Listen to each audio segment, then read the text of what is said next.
कुंडली में 36 गुण का मिलना शुभ या अशुभ, जानिए क्या है सच इस वीडियो के माध्यम से। नमस्कार, मैं हूं डॉक्टर श्रीपति त्रिपाठी।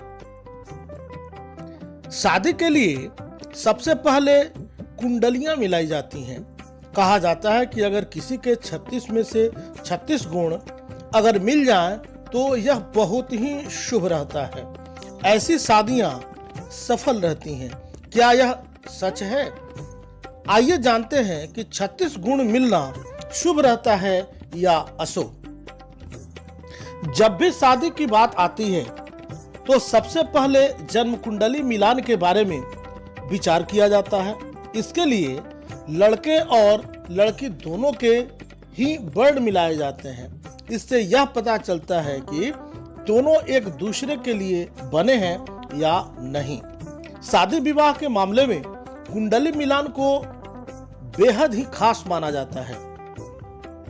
कई लोगों का मानना है कि अगर किसी के 36 में से 36 गुण मिलते हैं तो ऐसा होना बहुत ही शुभ रहता है, लेकिन ऐसा नहीं है। कुंडली मिलान से जो लोग सिर्फ गुण मिलाना ही समझते हैं, लेकिन शादी के लिए और भी कई चीजों को देखा जाता है। आइए जानते हैं विस्तृत रूप से इस वीडियो के माध्यम से कि क्या है कुंडली मिलान से जुड़ी कुछ खास बातें। कितने प्रकार के होते हैं गुण? गुण मिलान में कुछ 8 अष्टकूट मिलान बोला जाता है, जिसे 8 गुण देखे जाते हैं। हर गुण का अपने एक अलग अंक होता है। इसके आधार पर भी यह तय किया जाता है कि कितनी गुण में मिलते हैं। सबसे पहले जानते हैं 8 गुण क्या है और उनके अंक क्या है। वर्ण जिसका अंक 1, वत्स जिसका अंक 2, तारा का अंक 3, योनि का अंक 4 होता है। इसी तरह ग्रह मैत्री 5 अंक, गण जो है वह 6 अंक, भकुट 7 अंक, नाड़ी 8 अंक। इन सभी को मिलाकर कुल 36 गुण बनते हैं जो जन्म कुंडली में मिलाए जाते हैं। कितने गुण मिलने पर उत्तम रहता है विवाह?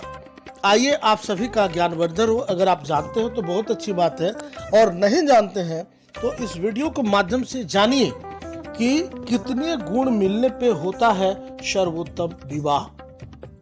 सबसे पहला जो है, अगर किसी व्यक्ति के 18 गुण से कम गुण मिलते हैं तो ऐसा विवाह के सफल होने की संभावना जो है वह बहुत कम होती है।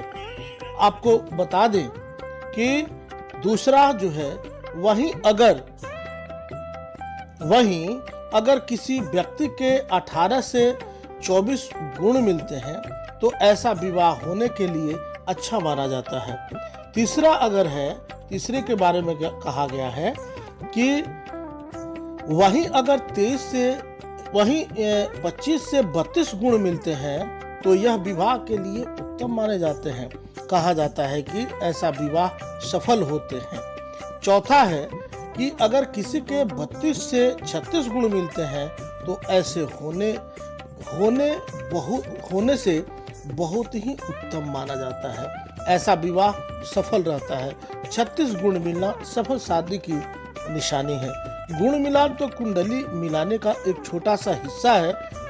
सिर्फ गुण मिलने से किसी की शादी का सफल होना या असफल होने के लिए केवल यह तय नहीं माना जाता है।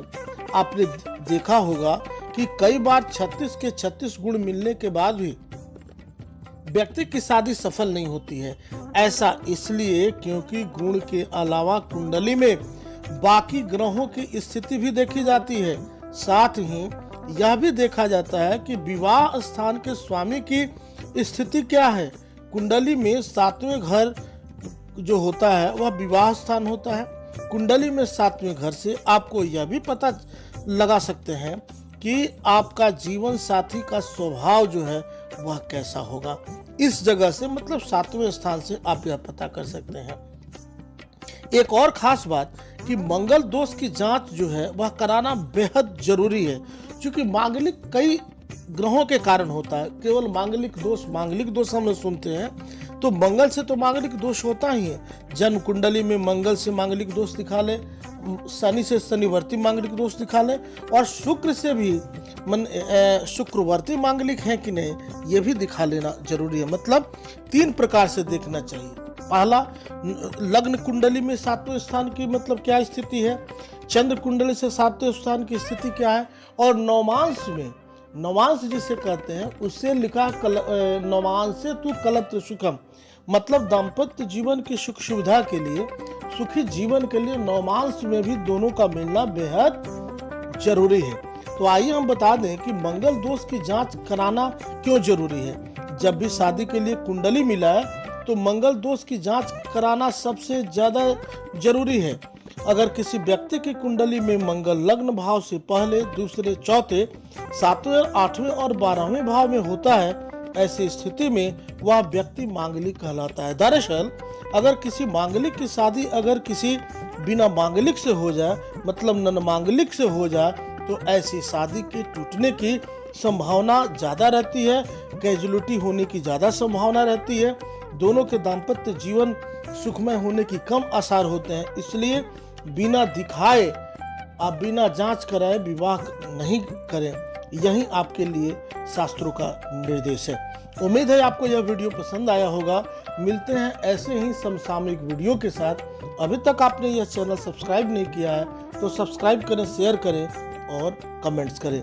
हाँ, एक और खास बात, आप मुझे सभी सोशल साइट्स पर आप मुझे फॉलो कर सकते हैं, सब्सक्राइब कर सकते हैं और शेयर कर सकते हैं।